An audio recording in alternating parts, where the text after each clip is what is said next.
So I will go ahead and get started there. I've kind of got three different buckets of information I would like to address with the board, bring you all up to speed on some of the things going on.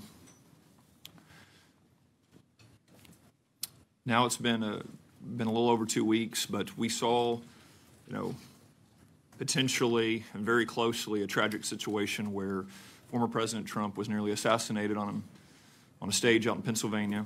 And in the days coming from that terrible event, I began to receive information on teachers that were making comments about hoping that the shooter had a better scope, was one of them. We had images of knives being held to President Trump's throat, things like this.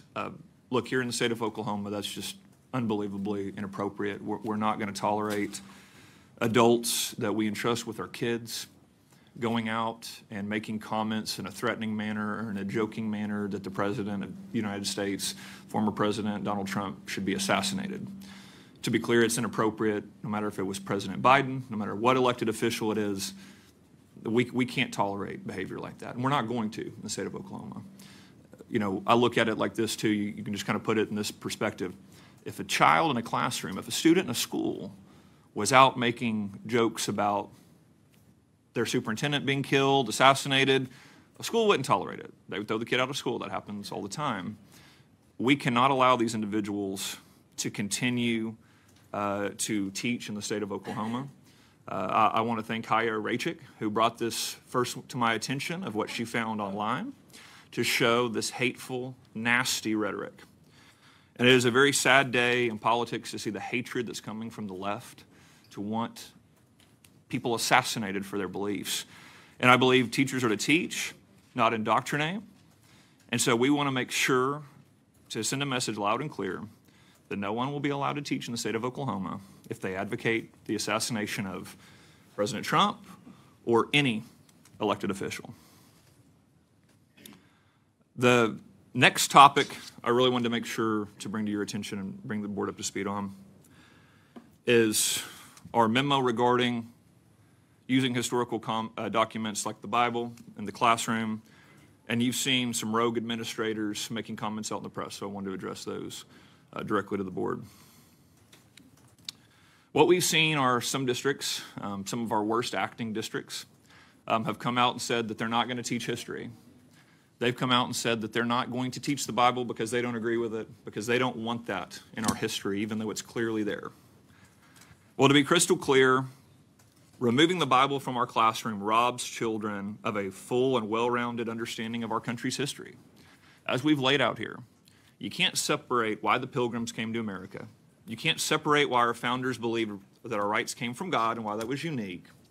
You can't separate the words of Martin Luther King Jr. defending the civil rights movement, pointing to the Apostle Paul in the New Testament. This is history. So the left may not like it. They might be offended by it, but they cannot rewrite our history and lie to our kids. We will not allow it here in the state of Oklahoma. So now dealing with these districts that want to break state law, want to lie to kids and indoctrinate kids by not including the Bible in its historical context. As a reminder, these are the same districts that sued us to keep genderqueer and flamer in the classroom. So these are the districts that want pornography in the front of kids under the name of inclusivity, but don't want the historical context of the Bible. It's outrageous. We will not allow it. So just because they don't like it, just because they're offended by it, just because they don't want to do it, doesn't mean that they won't do it. We will enforce the law. They will be held accountable. And in Oklahoma, the Bible will be used and taught in the classroom in its historical context. Then the final point that we've been digging into and working with some other states on this as well is as we're moving into a new school year, you heard some comments about this towards the end of last school year about students moving into districts in a very quick way. You heard districts talk about illegal immigration and its impact both on large districts and small districts. We have seen some studies that have come out with estimates of these numbers. And folks, it's incredibly hard to know how much illegal immigration our schools are dealing with, the financial impact, how do schools plan, whether it's personnel, resources, how do they do this? Well, the reality is Joe Biden and Kamala Harris have let the border become overrun. So we have this rush. We have this rush of illegal immigrants across the border. We have a fentanyl crisis in this country where fentanyl is pouring into the states, pouring into our schools. So right now, what we will be doing in the upcoming weeks is issuing guidance to districts where they will be helping us to find accurate and effective accounting about the costs and burden that illegal immigration has not only on their schools, but the taxpayers of the state of Oklahoma.